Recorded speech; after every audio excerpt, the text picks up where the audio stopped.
Yuuei Publishing Co. Written by its_Kingston on AO3. Read by its_Kingston.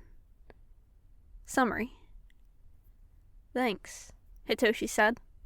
His voice was soft, genuine, like he actually appreciated the work, even if it wouldn't help him personally, and it made Izuku smile. There was a pause then, like he was debating his next words, but eventually he decided on them. I don't sleep much at night, usually in the mornings. If you ever need someone to keep you company while you're pulling overtime, you can call me. It was Izuku's turn to be surprised. Really? He asked, a carbon copy of Hitoshi's earlier skeptical hope. Before Hitoshi could answer, Izuku kept talking. You can call me whenever, too. You already have my number, and I'd be happy to keep you company while you work if you ever want it. I'll remember that. Thanks, Midoriya, right? Yeah, but call me Izuku. Sure. You can call me Hitoshi then. Or, Izuku and Hitoshi get to know each other after a mix-up in the weekly paper. Izuku's eyes drifted closed, his breathing even, head cradled against his folded arms. Although his chosen napping place wasn't exactly a nice mattress, he wasn't complaining. Sleep was sleep, even if he wasn't supposed to be sleeping now. As long as his superior wasn't around, he'd be fine. Of the 3 people who were stationed around the table with him, only one would try to convince him not to sleep on the job, and luckily, Tenya was homesick today. He yawned against his arm. Morning light filtered in through the window beside the group's desk, blocked out by his closed eyes, though still faintly coloring the world just past them.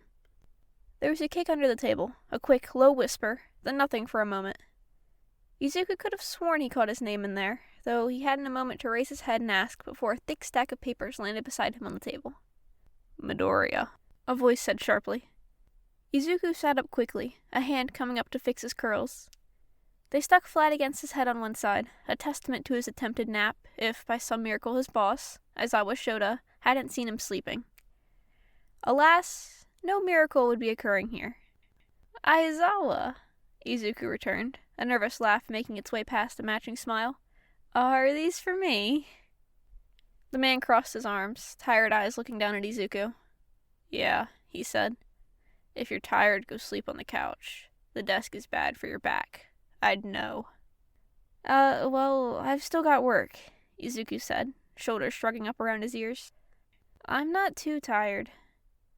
I don't believe that, Aizawa said, a sigh on his lips. You work all day and stay up all night, kid. Something's gotta give eventually. Izuku's retort was lost as Aizawa held up a hand, shushing him before he continued. After your nap, go ahead and start looking through these.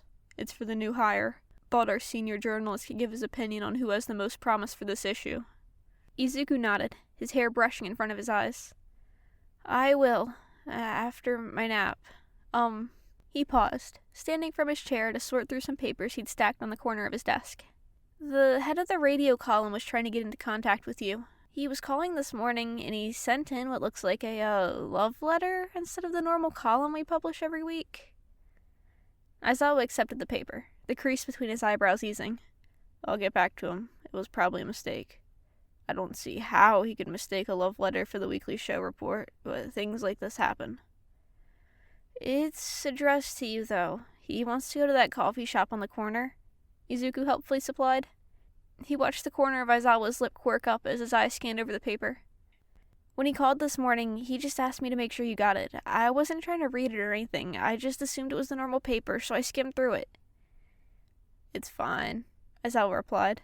He shouldn't be dragging personal affairs into business. I'll give him my number so you don't have to worry about mistakenly reading through any more of these. He should have it anyway.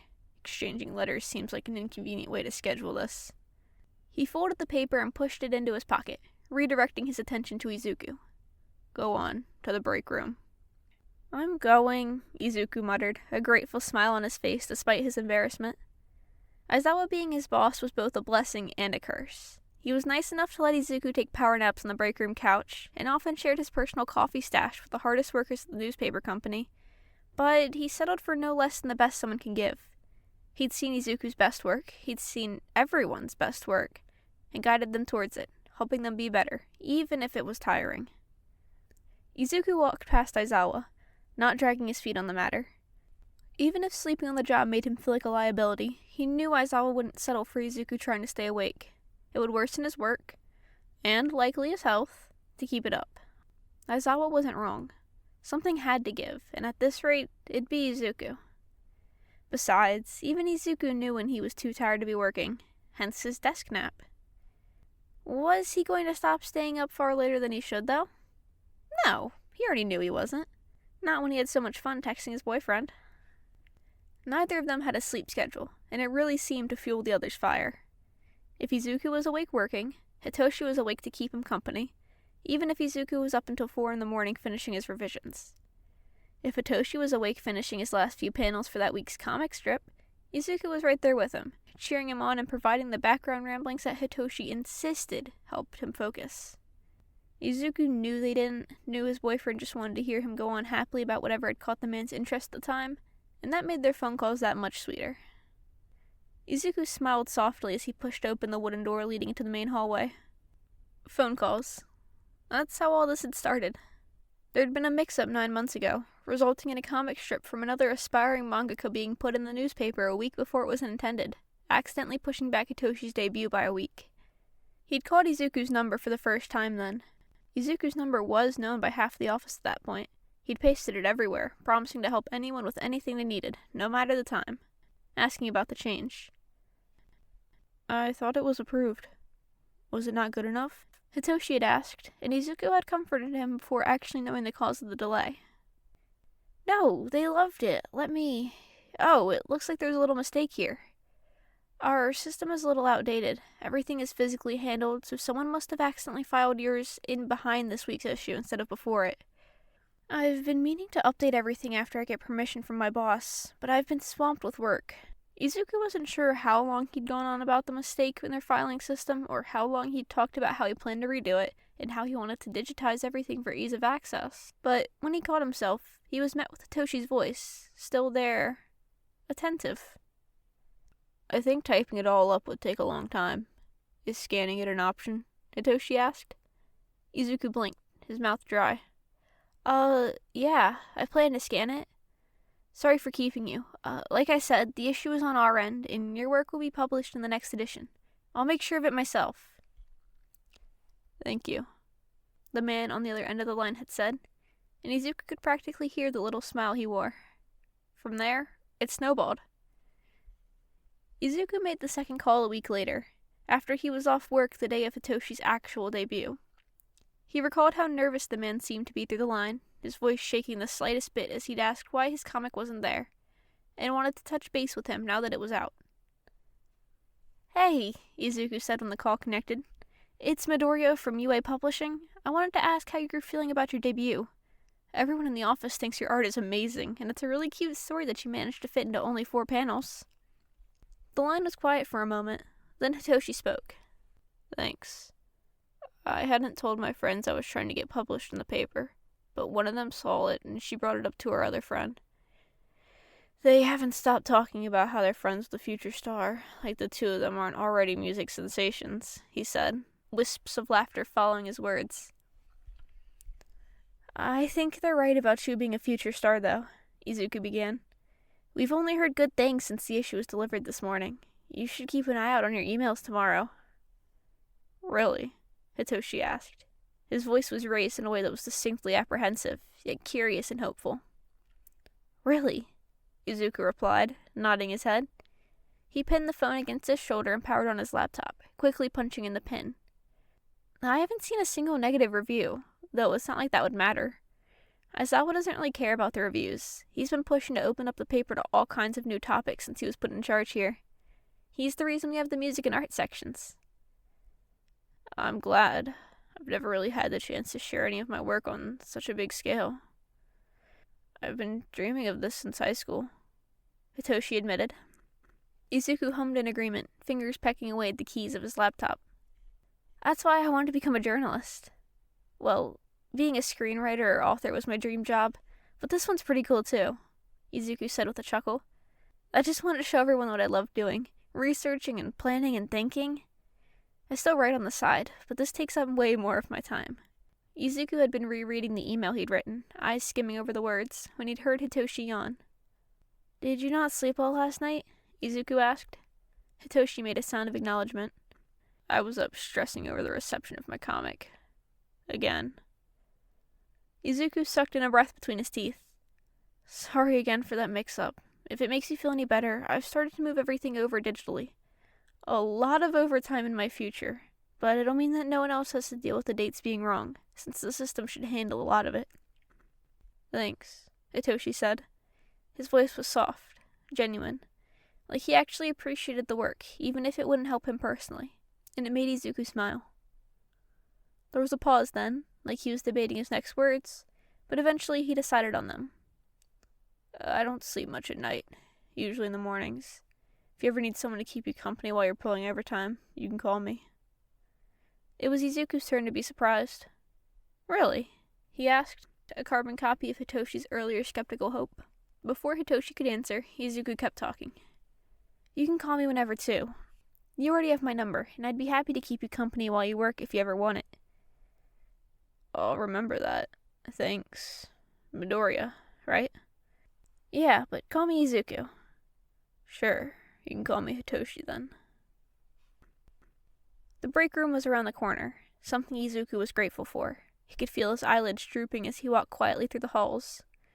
When he got to the door, he pushed it open, stepping inside. He was greeted by more silence, which wasn't a particularly bad thing at this moment. If a coworker was here, he'd get caught up talking to them rather than sleeping like he planned to. As he eased onto the couch, he felt the tiredness sink in, but not in the way that assured sleep. This was a restless tiredness, one that brought with it the need to lay still and do nothing. But not sleep. Dang it. Izuku laid flat on his back, arms folded behind his head as he stared up at the ceiling. Out the break room window, trees swayed from the force of a passing windstorm, folding and losing their leaves with each gust. As they drifted down to the ground, Izuku closed his eyes. Him and Hitoshi had become close friends in the fall, when the leaves fell like this. It was May now, so Izuku supposed it was different in some sense. The leaves here were torn from the trees by the wind, not the gentle pull of seasons changing.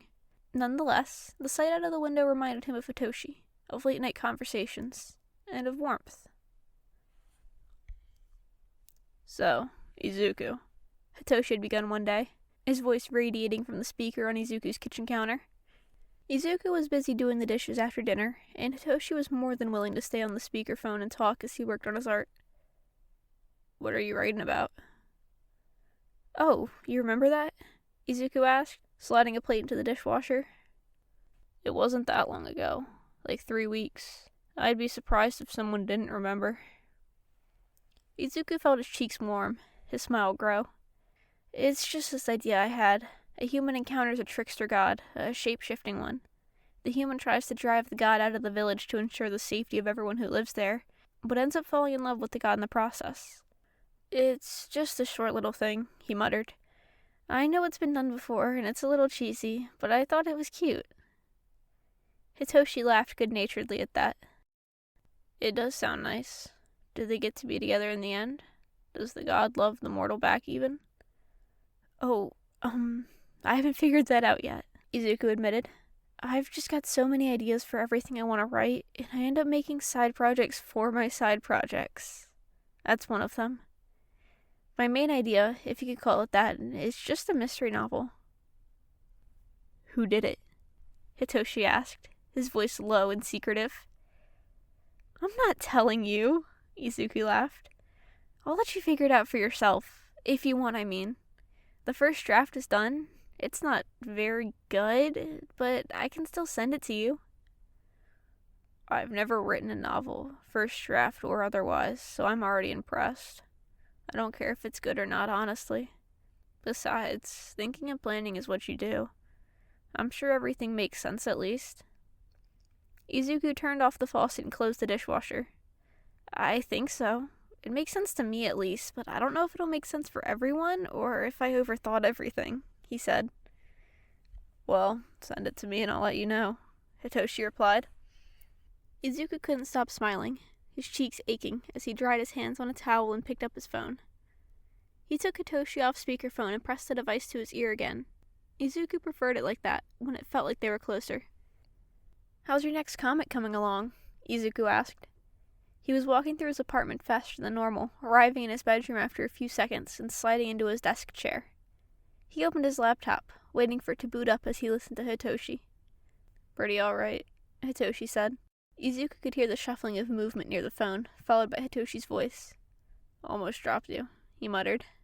Izuku giggled at that, making sure to secure his own phone against his shoulder to prevent the same fate. "I assumed you'd use speakers since you've got a draw too." "Nah, I don't want to keep my roommate up. It is almost 11, Hitoshi replied. "He's a fun guy to be around, but if he doesn't get enough sleep, it's like his brain is fried. His band has a gig tomorrow too. Wouldn't want to screw that up for him." "Lucky. I want a roommate, but all my friends either wanted to live alone or already had roommates," Izuku said. "Yeah, you seem like a social butterfly." Izuku busied himself logging into his personal account and opening the document with his draft in it. "Yeah, well, meeting people is fun. It's a little nerve-wracking sometimes. Like, I know a lot of people are hesitant around Kacchan, but we've been friends since before kindergarten, so I know what he's really like.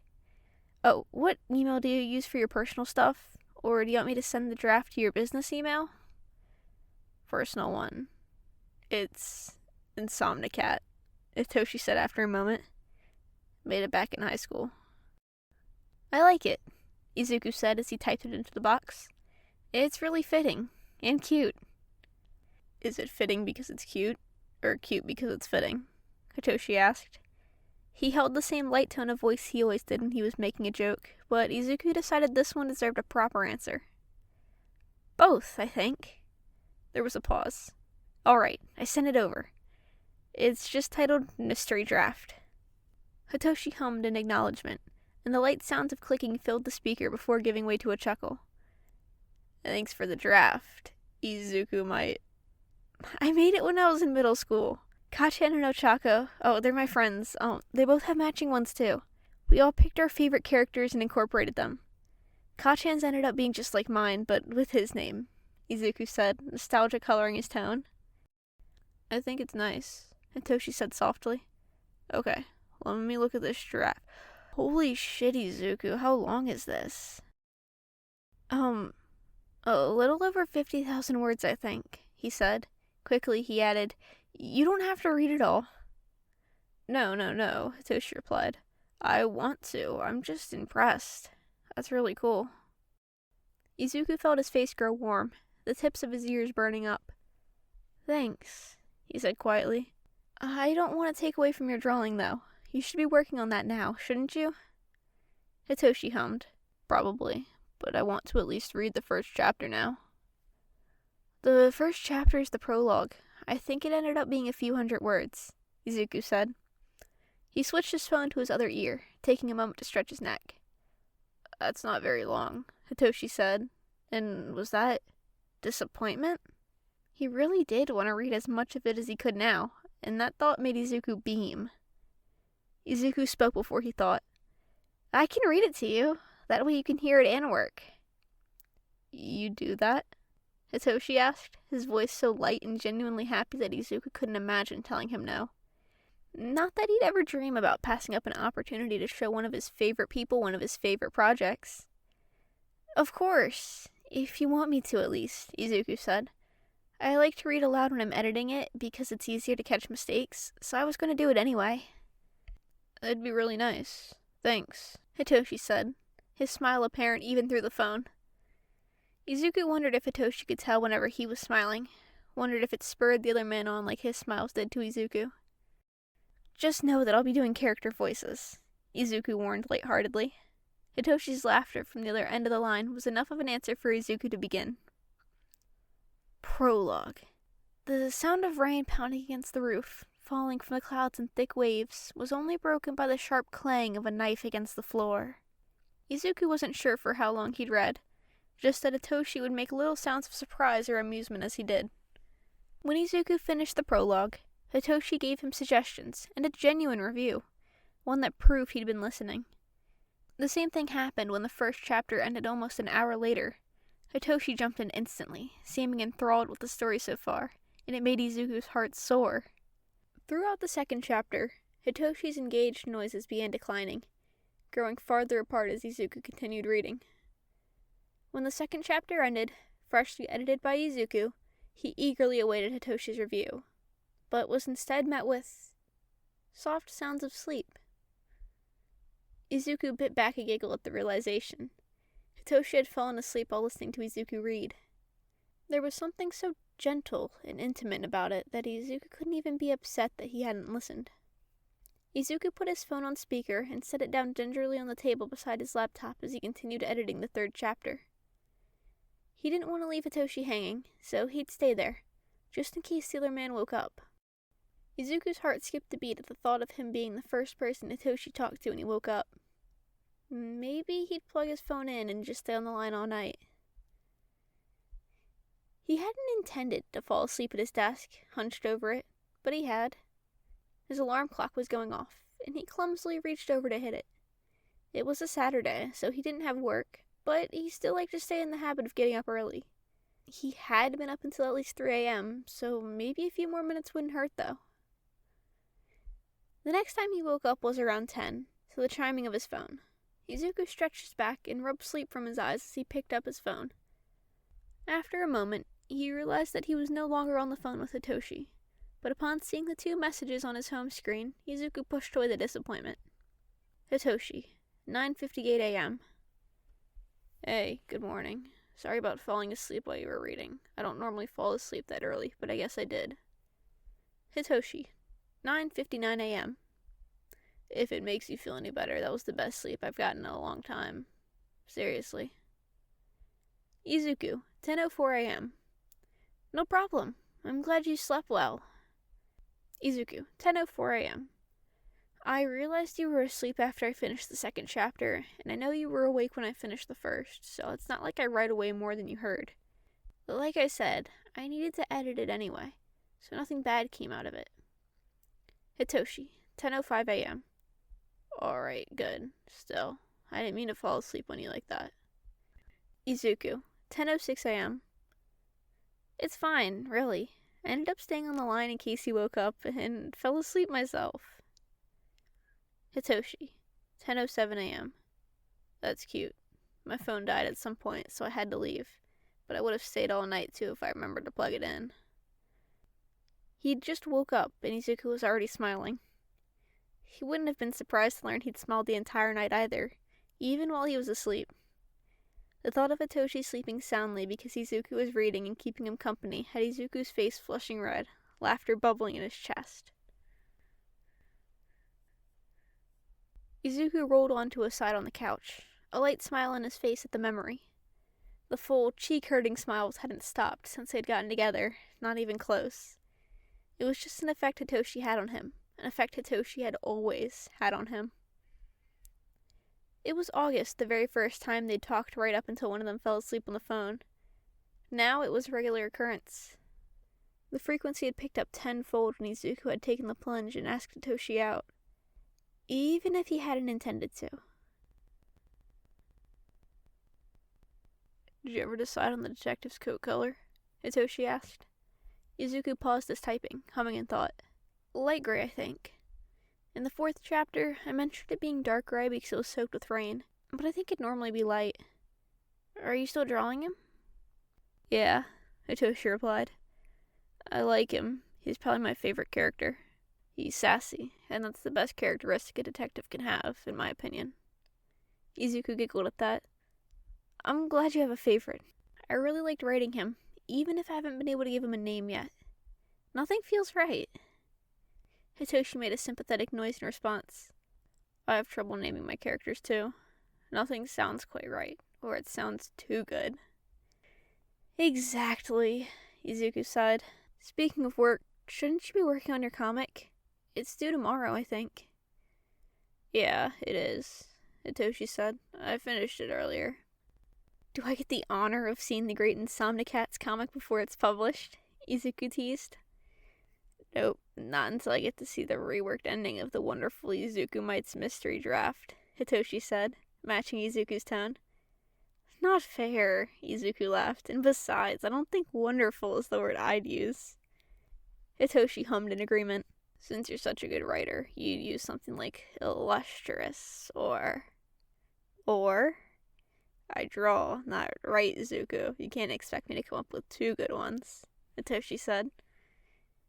Izuku took a moment to think. Marvelous is a fun word. Hitoshi pretended to think it over. Yeah, I think that one works for you. Either Marvelous Midoriya or Illustrious Izuku. Which do you like better? Illustrious Izuku, definitely, he replied. Are you Superb Shinzo, or what's a good H word? Hungry? Helpful. With red cheeks, Izuku suggested, which one? Superb Shinzo or Handsome Hitoshi? From the other end of the line came a light laugh. You don't even know what I look like. Well, you sound like you'd be nice looking, Izuku said. I don't know, I was just thinking of words that fit. No, that's cute. Thanks, Hitoshi said. I don't mind either way. All right, Izuku said, awkwardness fading at the genuine quality Hitoshi's voice carried. I guess I'll use both. So, you got everything figured out for that ending you were talking about? Hitoshi asked a few minutes later. Izuku hummed into the receiver, pausing the writing of his email to recline in his chair. Yeah, I think so, he said. It makes more sense this way, and honestly, I like the idea of having the detective live in the end. Hitoshi gasped. He gets to live to see his daughter's wedding? Mm-hmm. And he'll get to fulfill his promise of a nice dinner with his husband, too, Izuku revealed, a smile on his face at Hitoshi's excitement about the matter. It's changed the ending more, and I still want to have him getting locked in that final puzzle room, but he's too smart to die there. He's always been really quick to understand things, so I don't think a cipher would be his undoing. Hitoshi made a noise of agreement before adding his thoughts. Maybe a close call, then? Or, I know it's cheesy, but a reveal that he's alive? Like it seems like he's died, then boom, he's back. Izuku chuckled. Maybe, he mused. I want it to be more original than that, but thanks, really.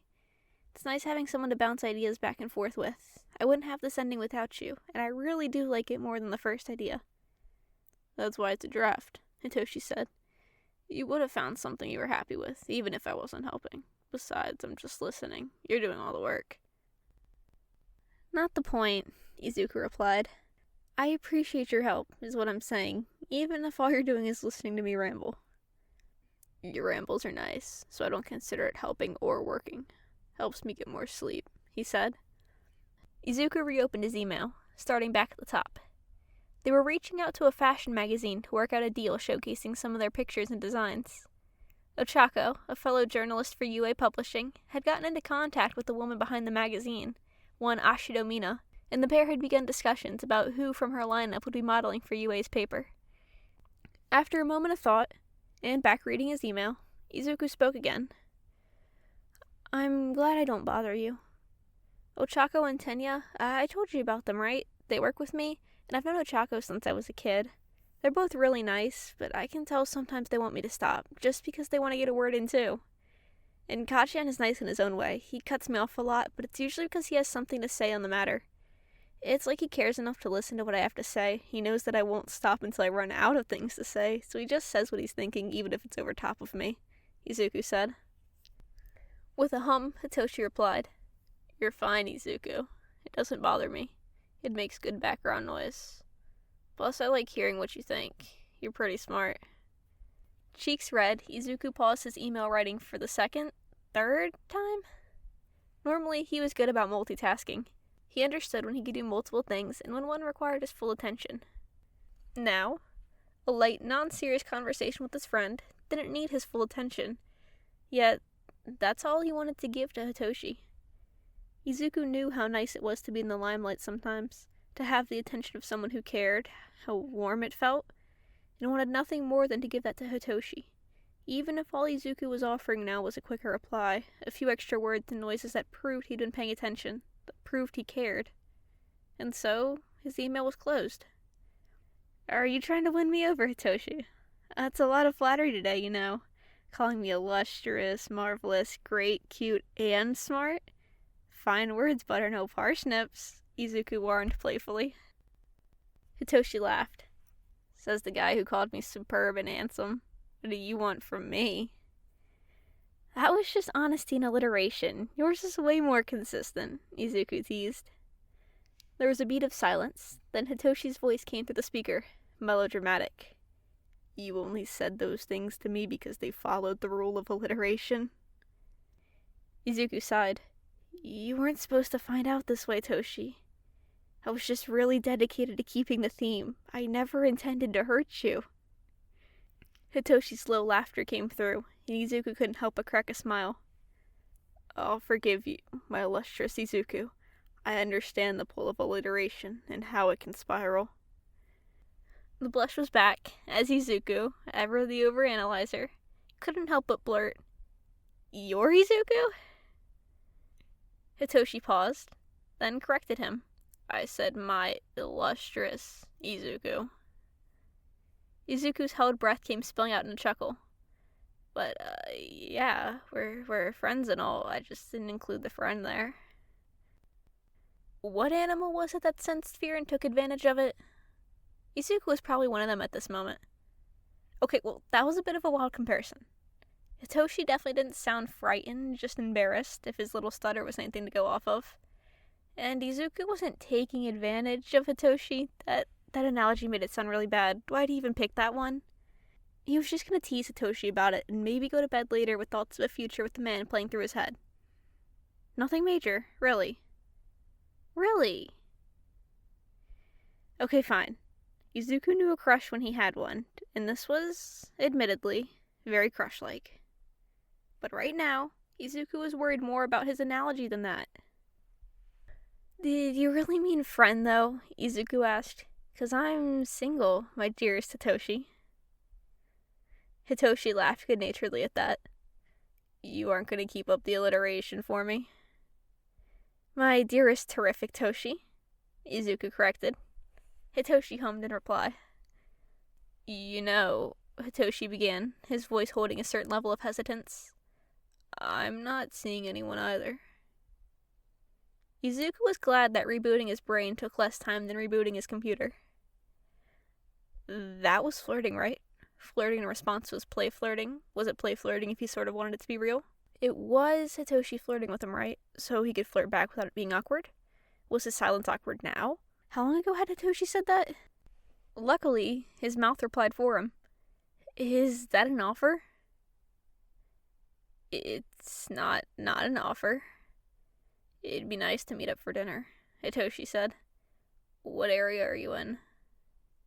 Izuku felt his pulse in his ears, heart pounding as he told Hitoshi the city name. What about you?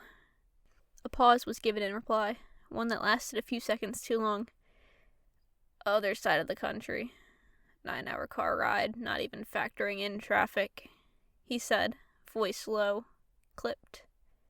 He sighed and continued, You better be paying for my dinner when I get there. Izuku laughed, mood not entirely ruined due to the other man's joke. It'll be a good dinner, a full meal, like, what's your favorite food? Or something you've always wanted to try. I'll take you wherever you want. What a gentleman, Hitoshi said. Something nice, where we can sit down and talk and have a good time. I'm not picky about my food. Are these actual plans? Izuku asked. Because I know a good place. Hitoshi answered after a minute. I don't think I can come down anytime soon, but I'd like to, at least once. I don't have the funds to be taking off from work like that, and I wouldn't ask you to do it either. I can't anyway. I don't get much time off, Izuku said. It's a nice thought, though. We could make a fund, he suggested half-jokingly. A get Hitoshi on a plane into Izuku's house fund, the other man replied. Catchy. Are we gonna make a GoFundMe? Yeah, Izuku giggled out. Head light with laughter, he continued before he could stop himself. We'll title it, Put Me on a Plane to See My Boyfriend. Boyfriend? Hitoshi asked immediately. Is that clickbait for the page, or are you asking? Well, I guess it depends on whether or not you'd accept. Hitoshi cleared his throat. If you asked me out, then I'd accept, yeah. Okay, Izuku said, an awkward chuckle following it. Would you be my boyfriend? Yeah, Hitoshi said quickly, his own little laugh behind it. Yeah, I'd love to. Izuku wasn't sure how long they'd spent on the phone afterwards, just that it was silent. Easy. Never did it feel suffocating as Izuku typed out his email. Never did Hitoshi tire of Izuku's little hums and half-coherent readings of what he'd put down. He smiled at the thought of the past, of what they had now. Their own little place, carved out of late-night calls and afternoon texts, wishing the best. Feelings shared through the exchanging of playlists and the occasional, "You know that game? We should play together." They'd fall asleep together on those nights, video game left running in the background, their characters standing side by side. His hand found his phone, and Izuku opened his eyes. He was sure he could text Hitoshi without looking. Knew he could at the very least dial his boyfriend's number with his eyes closed. He'd memorized it early on, turned it into a little song so he'd never forget it. Yet he opened them anyway, if only to see the little purple heart, Hitoshi's favorite color, he'd said, and the sleepy-looking cat Izuku had doodled and set as Hitoshi's picture. Izuku, 10:03 a.m. "Hey, you up yet?" As if he'd been waiting for the message, Aizawa, yes, Aizawa, Hitoshi hadn't replied yet, he was still asleep, walked into the room. "Seems you're sleeping well," he said, and Izuku couldn't help his nervous laugh. "I've been laying here for a while, just not tired anymore," Izuku said. "I feel like I need to do something." Aizawa made his way to the coffee machine on the far counter, sighed quietly when the pot was empty, and began making a new one. "There's some travel work coming up in 2 weeks, he said. "You remember the company we're working with now? Squad?" "Squad?" Izuku asked. "Wait, like the band?" "The band with the fashion blogger. Yeah, you put them into contact with Uraraka about a slot in our paper?" Aizawa said, and Izuku nodded profusely in return. "I never got the specifics, but I know them. Me and Katsuki are friends, and Hanta and Ijiro were classmates of mine too. I've never personally met the others, though." The three of them, Katsuki, Hanta, and Ijiro, had formed the band during 10th grade. Izuku had seen their practices, and knew the attention they found in online spaces within months of their debut was warranted. It seemed as though it would be the three of them forever, but one day Katsuki had complained that they needed more people, and the next there were audition flyers around their neighborhood. Through the work of Katsuki, or someone who'd seen the flyers, the papers ended up online, drawing the attention of 2 high schoolers across the country, Kaminari Denki and Jiro Kyoka. The pair had been trying to start up their own band, Thunder and Lightning, if Izuku remembered properly, but had jumped at tryouts for Bach Trio. After plenty of videos of them playing and singing, they finally became the long-distance members of the band. The group, despite no longer having 3 members, wouldn't change their name until Ashido Mina came along, dragging one Toga Himiko behind her. Fresh out of high school, the pair were already set for life due to their fashion and makeup-based blogging. A shared need for expression, fueled further by Mina's constant need for experimentation and Himiko's insatiable thirst for all things cute, had rocketed their page into stardom. If you asked Mina, she'd say it was all the marketing's work, though. Mina had reached out to Bach Trio, asking to help them with costuming and design as well as marketing, and Himiko happily followed, ready to travel after years of being stuck at home. That was when Bach Trio had its first and only rebrand to, at Mina's suggestion, Squad. That brought them to where they were today, to Mina being offered a spot in the magazine, her talent recognized by Aizawa, who'd made a call to reach out to her. She'd taken the offer, and Himiko had jumped at the fact that their front page would need a model. Izuku recalled his discussion with Ochako about the first in-person meeting going smoothly, but any deeper questions Izuku had were given less than ideal answers.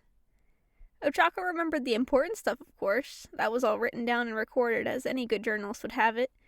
But whenever Izuku asked about how they were off the books, just as people, not clients or future business, all he got in return were details of Toga Himiko and how Ochako thought she was, in her words, the cutest in the world. He figured that they were all nice enough if Katsuki kept them for company. Despite his own language and brashness, he didn't make a habit of hanging out with bad people. He was surprisingly quiet about the good he did. Izuku wasn't sure if anyone outside of the 3 of them knew why Katsuki had gotten a 3-day suspension their junior year. It was at Ochako's request that Katsuki not tell anyone that Mineta had attempted something unsavory, and that it was Katsuki who'd broken the boy's wrist and gotten him expelled. He had simply let their classmates have their rumors and gossip, retaliating with little more than an eye roll. Izuku shook the thoughts away and refocused on Aizawa. The man had a fresh cup of coffee in his hand, steam curling off of it. His eyes were fixed on Izuku, who trailed off, staring at the ground as he thought. His return to the world of the living was back-ended by a half-smile from Aizawa, a soft puff of air, a stand-in for laughter as he watched Izuku regain his bearings. Sorry, I was just thinking about Squad. I didn't realize it was them. Thought it was just some fashion magazine. I haven't talked to Kachan in a bit since he's been busy with shows. I guess this was the other thing he had on his plate, Izuku said. He probably didn't tell me because he knows I'd put in a good word for them with you. Aizawa gave a shrug at that. Things do tend to feel nicer when you earn them yourself. Besides that, we've got another busy week.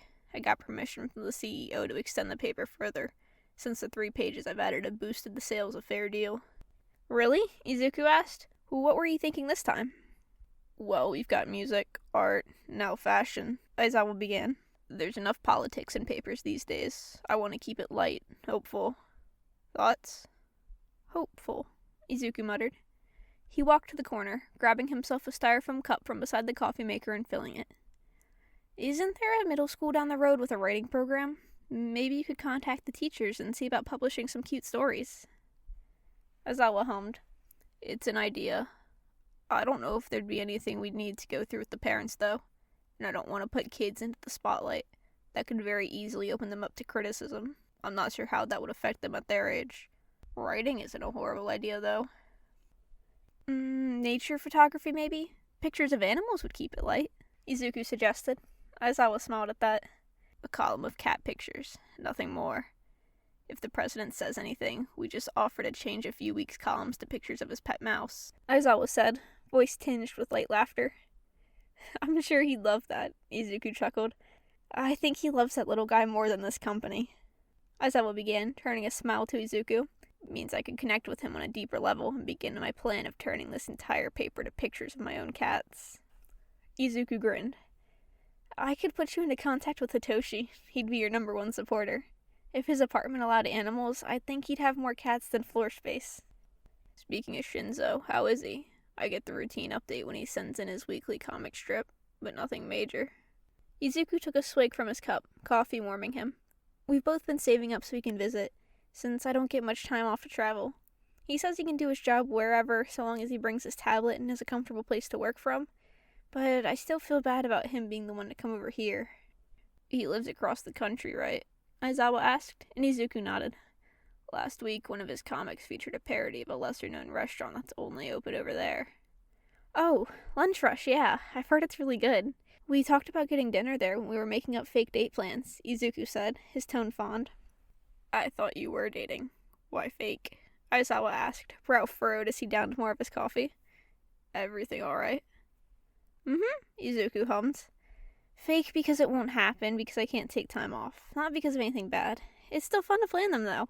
We look up all these different places and plan dates around going to them, and sometimes they've got a virtual map so we look around together, and, sorry, Izuku said, his face beginning to flush. It's fine, Aizawa said.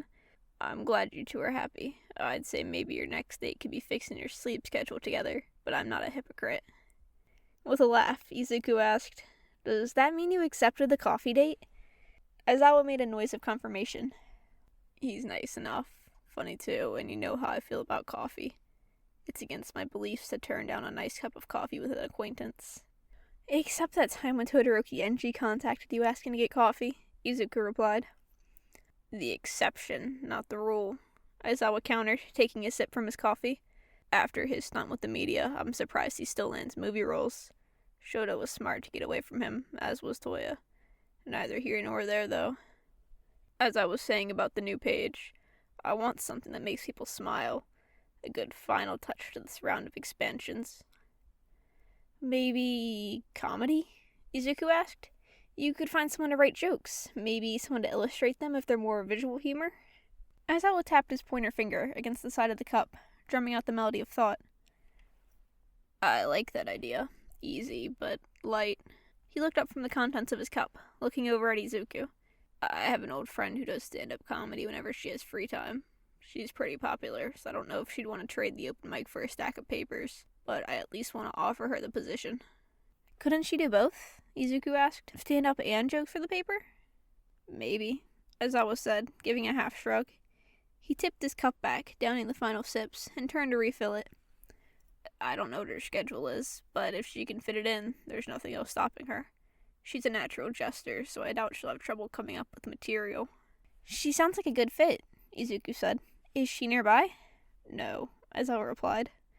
I'd need someone to fly out and go talk to her about it. Izuku hummed. Tenya's always been quick at planning trips. I'm sure he'd be happy to go out once he's recovered from his cold. It'll be 2 weeks from now.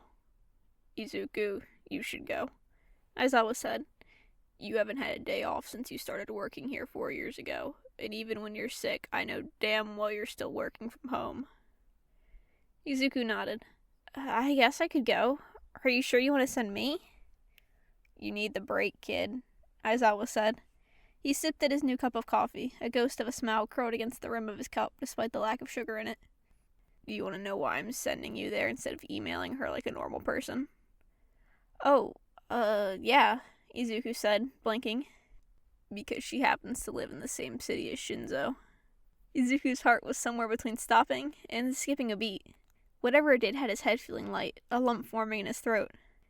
You're sending me to the city where Hitoshi is? Yes. In 2 weeks? That's what I said, Aizawa replied. A smile had crept its way onto his face at the sight of Izuku's uncontainable joy. Really? Izuku asked. How long do I get to stay? A week is all I can give you, Aizawa said. Yuuei Publishing will pay for your ticket there and back since it's a business trip, but food will be on your dime. I'm sure you two will want to make your lunch rush date a reality anyway. Izuku itched to tell Hitoshi about the day his flight took off, but restrained himself. Thank you so much, Izuku laughed. I promise I won't come back without a contract with your friend. Just email the details when you can so I can plan around it. I want you to do less work while you're there. You can make up for it the week you get back if you're really convinced we can't get an issue out without you, Aizawa said. In fact... He trailed off, eyes focused on the unholy amount of sugar he was sweetening his coffee with. In fact? Izuku echoed back. Nothing, Aizawa said, cradling his coffee as he walked towards the door. If you aren't taking a break anymore, you should get back to working. Your flight is in 2 weeks. Get everything settled before then. I will, Izuku exclaimed, face aching from the smile he wore. It happened. Far earlier than he expected it to, but it happened. He was going to go see Hitoshi in person. The next 2 weeks were hectic, to say the least. Izuku spent all his free time sorting through emails, figuring out which needed to be answered now, by him, which could wait until he got back, and which ones needed to be forwarded to one of his coworkers. Even now, lying on his bed, he was flipping from tab to tab, making sure phone numbers were correct and answering the new hire's questions again, because yes, you did have to scan that contract and digitize it. Izuku did not spend all those nights scanning old paper so some new hire could decide that putting a piece of paper into a machine and waiting was too much work. What's got you so stressed, Izuku? Hitoshi asked. It was probably the third groan Izuku had let out over the course of their 20-minute phone call. What do you mean, what's got me stressed? Izuku asked, because he was sure Hitoshi would know. He'd told him all about the flight. Wait, he'd mentioned it, right? The flight was tomorrow. And as soon as Izuku had finished his conversation with Aizawa, he'd gone back to work. He'd gone back to work, then only thought about work, and forgotten to tell Hitoshi, his boyfriend, that he was flying over to see him, and that was why he was doing all this extra work. Fuck. I forgot to tell you, Izuku muttered, his fingers hovering over the keys of his laptop. He pushed himself up from the bed, phone pressed tight to his ear as he began pacing. Aizawa, my boss, gave me a week of basically vacation, but I still have to work during it, he started. Then how was it a vacation? Hitoshi asked. You're supposed to relax on vacations, not double your workload and get stressed about it. No, this is the pre-vacation stuff, Izuku said hurriedly. His words were a half-jumbled mess, but Hitoshi had gotten good enough at decoding Izuku's muttering to figure it out. I need to go make an offer to someone who could be making an appearance in our paper, and Aizawa is sending me on a plane to get there, so I need to finish all this stuff before then. But... He paused for dramatic effect, his smile back on at the prospect of telling Hitoshi that they'd finally get to see each other soon. But... You know where this contact of Aizawa's lives? Izuku asked. No, I don't think I should know where his contact lives, honestly. Just the city, not her address, Izuku replied. Got a guess? Well, not your city, since you're getting on a plane. Is it mine? Hitoshi asked, chuckling. Yeah. Izuku didn't get a reply for a few seconds. Hardly heard Hitoshi breathing through the line. Really? He asked, his voice feather-light, like if he was optimistic enough, Izuku would give him the answer he wanted to hear. Yeah, I'm not messing with you, Izuku confirmed. I should have time to come see you. I'm there for a whole week. The whole week? When does the plane leave? Do I need to make any preparations? Hitoshi asked. He sounded shaky, like he was so excited for the trip that he couldn't keep still. Izuku heard his chair roll across the wooden floor over the speaker, then the light sound of footsteps. They're paying for the plane tickets, right? Yeah, the whole week. The plane leaves tomorrow, and I don't know about preparations. Yuuei is paying because it's a business flight. I can stay at your place, right? Izuku asked. He crouched beside his suitcase, unzipping it just to check for the 12th time that he packed everything he needed in there, even if that meant he'd have to go through the process of jamming it closed again. Yeah, where else would you stay? Hitoshi asked. I want to spend as much time with you as I can anyway. Izuku smiled, feeling the tips of his ears burn red. I'm looking forward to it. As soon as I land, I want to see you. Then I'll start on the work stuff. Would you wait at the airport for me? I know the flight leaves at 4 tomorrow morning. I need to check when it lands, though. I don't care. I'll get there at 4 in the morning and wait the entire time, Hitoshi said, and Izuku believed it wholeheartedly. I guess it's settled then, Izuku said, then gently. I'll see you tomorrow, Hitoshi. Yeah, I'll see you tomorrow, Izuku. The phone call came at 3:45 a.m. Izuku was standing in the airport, his baggage being scanned, when his phone began ringing. Tiredly, he fished it from his pocket and looked down at the caller ID. Aizawa. Hello? Izuku said, hoping the chatter of the airport wouldn't drown him out. Aizawa seemed to hear him, fortunately. Izuku, he began. I did some last-minute work last night, but it was too late to contact you, so I'm doing it this morning. I was up all night. You could have called me, Izuku said helpfully. Too late for me, not for you. Some of us at least try to sleep at night. That's not it, though, Aizawa said. I decided to call my friend, because it'd be rude to drop in on her without calling. Plus, I didn't know her address. I told her what was happening, and she signed the paper. Her only condition is that she gets a pen name so she can be like, in her words, the Batman of comedy. The Batman of comedy? Izuku asked, blinking. It was a setup for her to ask me to be the Catwoman to her Batman, he said, sighing. She'll be published next month under the pen name Missjoke, and asked me not to let anyone know her true identity. So even if she hadn't signed already, I wouldn't be allowed to let you go there. I can't go? You're still going. I made sure of it. I just took care of the only job you had while out there, though, because she probably would have only taken me seriously, and she still has a hard time doing that. Guess you'll just have to take a full vacation, Aizawa said. Izuku could hear the smug smile he wore through the phone. Before Izuku could get a word in, he continued. The plane tickets are non-refundable, so have fun. 1 week, then you're back in the office. Remember that. Then his voice softened the slightest bit. Have fun with Shinzo. Izuku opened his mouth to speak, but was cut off by the worker checking his luggage, calling for him to move up in the line, reminding him his flight was boarding soon. Thank you again, Aizawa. I really mean it. I wouldn't be able to do this without you. When I get back, I'll buy you a coffee or two, I swear. The last words Aizawa said before hanging up were, I'll take you up on that. Between you and Hizashi's offers, I don't think I'll ever have to buy my own cup again. The device beeped in his hand, prompting Izuku to shut it off and pocket it as he scooped up his bags and ran to board the plane. It took a fair bit of time to get boarded and settled on the plane. The entire time Izuku had 3 things and 3 things only on his mind. Seeing Hitoshi, thanking Aizawa, and sleeping the entire flight there in the hopes that he wouldn't be bone-tired when the plane landed. So, with thoughts of coffee and lunch rush and uncomfortably small plane seats drifting around in his head, Izuku closed his eyes.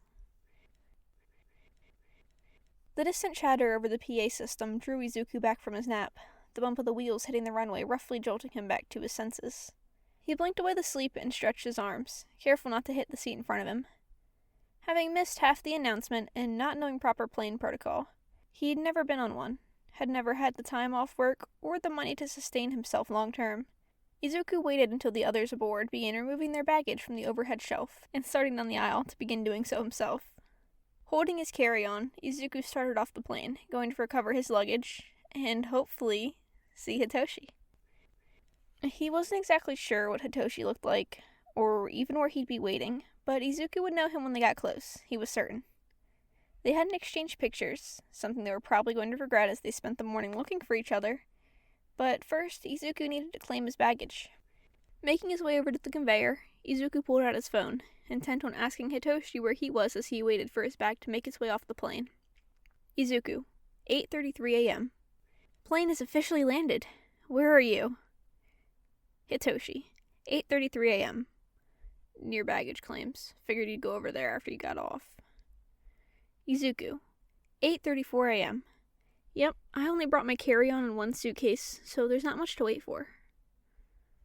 Izuku looked up from his phone, surveying the line of bags waiting to be picked up. Near the end, he spotted the dark green of his case and walked over to it. After confirming it was his through the tag on the handle, he grabbed it off the conveyor and put it on the floor beside him. Izuku, 8:36 a.m. Who am I looking for now? Hitoshi, 8:37 a.m. One image attached. Hitoshi, 8:37 a.m. The guy that looks like that, I'd imagine. Izuku smiled at the picture, his eyes tracing over the semi-nervous smile Hitoshi had given the camera, the way his hair stuck up all over the place, and the half-obscured little green guy in the background. Wait. Izuku recognized that little green guy in the background. Izuku, 8:39 a.m. And you're looking for the green-haired guy in the background of your picture. Izuku stuffed his phone into his pocket, feeling it buzz once as he did so, and grabbed the handle of his bag. He navigated it past a few groups of people, the wheels clicking against the floor as he walked as fast as possible. A person passed in front of him, breaking his line of sight, but when he was able to see through again, Hitoshi was there, looking at him. Izuku faltered, his steps slowing as he watched Hitoshi give him just a little wave. Then he picked up the pace again, briefly considering leaving his bag there on the floor so he could get there just a little bit faster. Hitoshi was heading towards him too, phone tucked back into his hoodie pockets. They were face to face then, standing close enough to talk when they came to a stop. There was a shared moment of hesitance between them, like they weren't exactly sure what to do, but Hitoshi broke it. Izuku? He asked, his eyes conveying all the love and excitement that his tired voice lacked. Hitoshi, Izuku said in turn, like he couldn't believe it was him, like he never thought that they'd be here. There was another second of silence, of stillness, before Izuku let go of the suitcase's handle, the carry-on bag falling from his shoulder in the same motion. Then his arms were wrapped tightly around Hitoshi, his face buried into the other man's shoulder. Hitoshi responded with light laughter, his arms coming to link around Izuku's back, his face resting in Izuku's hair. It's good to see you, he said softly, only loud enough to be heard in their bubble. It's good to see you too, Izuku said back, voice muffled by Hitoshi's hoodie. He pulled back a little, not enough to break their hug, but enough to look Hitoshi in the eye. Izuku just stared. The picture did him no justice, eyes going over the hard lines of his face, the way it contrasted against the softness in his eyes. Hitoshi seemed just as eager to get a good look at Izuku, his gaze combing across the other man's face. Silent staring turned to quiet giggles when they realized how odd the situation looked to an outsider. At Hitoshi's stifled laughter, his half-smile, Izuku couldn't help but laugh louder, his feelings bubbling up and forcing their way out through any means. Hitoshi was spurred on by Izuku's sudden laughing fit, his half-smile turning to a full one as he leaned to rest his forehead on Izuku's shoulder. Little bouts of laughter shook themselves free, escaping out, dampened by the hand Hitoshi raised in front of his own mouth. A lack of sleep didn't mix well with sudden surges of emotion, especially for someone who was as emotional as Izuku, and soon enough he found himself crying. Little sobs started, tears welling in his eyes as he tightened his hold on Hitoshi. Hitoshi stood upright at the sound of tears, at the feeling of hiccups, and looked at Izuku lovingly. I figured you'd be a happy crier, he said, fishing in his pocket. Izuku replied with a watery chuckle, a little nod. From his pocket, Hitoshi pulled a small plastic packet of tissues. He opened them and held one up towards Izuku's face. You mind? He asked gently. Yeah, thanks, Izuku said, smiling at him. Hitoshi dabbed the tissue against his cheek tenderly, wiping away fallen tears with a smile that Izuku couldn't look away from. The gesture was so sweet, so intimate, that it had Izuku worrying he'd cry again and ruin the effort Hitoshi put in. He thought, in passing, that it'd be okay if he cried again, because Hitoshi was still there, tissues in hand, looking as though he'd give Izuku as much time and energy as he needed. The used tissue was crumpled and pushed into his pocket for later disposal, yet Hitoshi's hand lingered near Izuku's face. Izuku put his own hand around Hitoshi's, leaned into his touch as the man's hand rested on his cheek. Thanks again, Izuku said quietly. Hitoshi nodded in return. Of course, Izu. There was a pause, like he dreaded asking his question. How long do you think work will take? I know I'll see you tonight, since you're staying at my place, but I don't want to miss out on the whole day. With a smile, Izuku revealed just what Aizawa had told him. Aizawa took care of it. I don't need to handle anything work-related while I'm here this week. It's a real vacation, just you and me, all week. Hitoshi's eyebrows went up, his smile growing across his face. Really? He asked, and Izuku nodded quickly. Really? So, he began, grinning. It's not even 9 yet, so I think lunch rush is out of the question, but we could walk around that park you talked about going to when you needed to think. That sounds good, Hitoshi said. I can drive you back to my place and drop off your stuff first. The park is pretty close to where I live anyway. The hand hanging by his side slowly moved over, until he was able to hook his pinky around Izuku's. Yeah, thanks, Izuku said. The tips of his ears burned red as he grabbed Hitoshi's hand, entwining their fingers. Hitoshi hummed, gave Izuku's hand a gentle, tentative squeeze. Izuku gave one back, smiling. We should probably get going, Hitoshi muttered, slowly pulling his hand back from Izuku's cheek. Their joined one stayed connected, yet that didn't stop the rush of cold air that hit Izuku's face. I've almost had 3 people bump into me, Hitoshi whispered, then, conspiratorially, Hitman, after my position as your boyfriend, I'd imagine. Izuku giggled as Hitoshi leaned away again, looking over his shoulder. He sold his part well, like he was worried about such a thing, and it made Izuku unable to stop smiling. No, not the joke. Hitoshi made it impossible for Izuku to stop smiling and laughing. It made Izuku feel so warm and giddy, like he had first date jitters even though they'd been on countless dates over the phone. He was just as nervous, but instead of a sinking feeling in his stomach, it manifested in the way that had him wanting to be close to Hitoshi. To hold his hand and relish in the time they got together. To cuddle up with him and watch a so bad it's good cheesy Hallmark movie. To kiss him. Wait, they were dating. He could do that. Izuku pushed up onto his tippy toes, leaned over, and planted a kiss squarely on Hitoshi's cheek. Smile on his face, Izuku backed up. His hand fell away from Hitoshi's as he reached to pick up his bags. We should go then. I'd hate to cut our time together short, Izuku said. Hitoshi's face was tinted red, warmth spreading from the place Izuku had kissed him. He watched Izuku take a few steps towards the exit, his mind lagging behind as the man grew further away. Hitoshi shook his head lightly and sped off after Izuku. He wouldn't know where the car was without him, after all. Author's notes. Yippee! A fic. Might have a bonus chapter based on background characters, but I like the standalone one-shot. That was Yuuei Publishing Co. Written by its_Kingston on AO3. Read by its_Kingston. I think that's everything. Goodbye.